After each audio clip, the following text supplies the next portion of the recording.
copyright law chemala mkuru Eddie Kenzo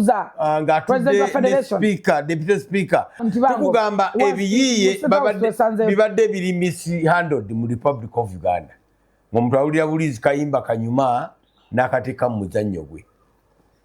kino nakyo temizannyo leda lozima yasimatufunge jakayimbira jona yajiiza enyimba zamwe zigendamu neka tuyawulira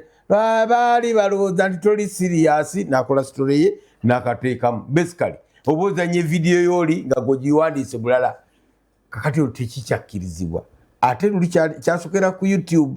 ng'okozesa olimba lwoli otaddemu owakayo content wo wa dakika 3 notekamu olimba lwoli dakika tewera 3 seconds 5 seconds ne bagamba tetugenda kusasula wakosiza olimba otalirwo kati ekintu kitwagala abantu bayiga okukirespectinga respect obwaka y'omuntu yogera naye mukanye etteeka lya copyright likutte wansi ne waggulu kakati muhanji bamusabye miliyoni 5.9 oba. Download the Salt Media app from the Google Play Store and the Apple App Store.